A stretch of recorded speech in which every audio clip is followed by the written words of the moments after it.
ఇనీషియల్గా విగ్రహాలు చేసేదానికి కారణం ఏంటంటే, ఈ కానానీయులు నమ్మింది ఏంటంటే, వారు విగ్రహారాధన అధికంగా ఉండిందంట.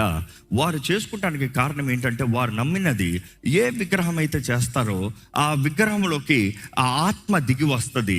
ఆ ఆత్మ దిగి వస్తే ఆత్మని వీరు మొక్కినట్టుగా ఈ విగ్రహాన్ని మొక్కుతాము. కానీ దేవుడు అట్లా ఏం తెలియజేయబడుతుంది తెలుసా?